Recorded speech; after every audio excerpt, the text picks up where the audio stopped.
আমি যে ইবি থেরাপি ক্যান্সারের ওষুধটা আবিষ্কার করলাম, আসলে এটা আমি শুধু তো নারায়ণগঞ্জবাসীর জন্য করিনি, সারা ওয়ার্ল্ডের জন্য করছি। আমার যে ক্যান্সারটা ছিল সেটা স্টেজ 2।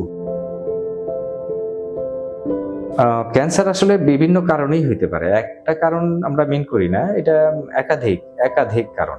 আর ক্যান্সার রোগটাই এমন যে এটা কয়েকটা রোগের সমষ্টি। যেহেতু আমি বায়োটেকনোলজি অ্যান্ড জেনেটিক ইঞ্জিনিয়ারিং এ লেখাপড়া করছি, তো সেই হিসেবে গবেষণা প্রতিষ্ঠানে যখন চাকরি করতাম, তো তখন আমি নিজেই ফুসফুস ক্যান্সারে অ্যাডিনোকার্সিনোমাতে আক্রান্ত হই এবং ডান সাথে। তো সেক্ষেত্রে আমার যে রিসার্চগুলি ছিল সেগুলি বের করে আমি নিজের মতো করে আবার পুনরায় শুরু করলাম। তো এক পর্যায়ে যখন নিজে গ্রহণ করব স্থির করলাম, তখন শর্ট ট্রায়াল একটা দিলাম অ্যানিমেলের উপরে, যে এর মধ্যে কোনো হার্মফুল কোনো কিছু আছে কিনা, যে না, তার মধ্যে কোনো রকম হার্মফুল কিছু নেই। তো আমি নিশ্চিন্ত মনেই খেলাম। তো দেখা গেল আল্লাহর অশেষ মেহেরবানি যে 15-20 দিনের মধ্যে আমার যে অস্বস্তিগুলি ছিল, যেমন ফুসফুসে ব্যথা, শ্বাস নিতে কষ্ট লাগা, ডান দিকে কাত হয়ে শুতে পারতাম না, তো এগুলি দেখলাম যে আস্তে আস্তে রিকভার করতেছে, অর্থাৎ রিমুভ হইতেছে। দেন তখন আমি এটা কন্টিনিউ 2 মাস করার পরে আবারও টেস্ট করলাম, দেখলাম যে আলহামদুলিল্লাহ যে আমার এখানে আর যে লিম্ফ নোডগুলি ছিল, যে পালমোনারি যে অবস্থাটা ছিল সেটা আর নাই। আমার যে ক্যান্সারটা ছিল সেটা স্টেজ 2। তো সেটা আমি 2 মাসে আমার রিকভার হয়ে গেছে আলহামদুলিল্লাহ।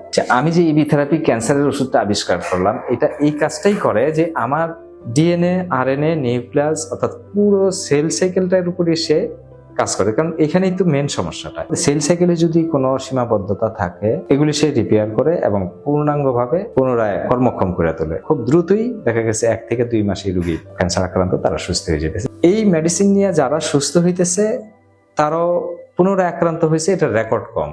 এখনো যেহেতু রিসার্চ চলমান আছে, এখনো আরো 2টা টেস্ট বাকি আছে, অর্থাৎ রিসার্চ বাকি আছে। তো সেই ক্ষেত্রে এখন অনুমোদনটা নেওয়া হয় না। আর আমেরিকান যে কোলোরেক্টাল ক্যান্সারের জন্য মেডিসিনটা, অর্থাৎ ক্যান্সার মেডিসিনটা আবিষ্কার হইলো, সেটাও বাজারে আসে নাই।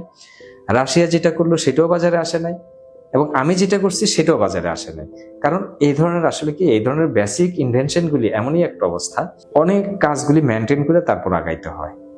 আমি যে ইনভেন্টটা করলাম, অর্থাৎ ইবি থেরাপিটা, এটার যে অন্যান্য সাথে যদি তুলনা করি, এত কম র্যান্ডম আমাদের দেশের যে কোনো মানুষ এটা অ্যাফোর্ড করতে পারবে, অর্থাৎ রোগীটা সুস্থ থাকার মতো চিন্তা করতে পারবে। আমি নারায়ণগঞ্জের আসলে বিষয়টা তো অবশ্যই, এটা তো একটা ভালো লাগার বিষয়।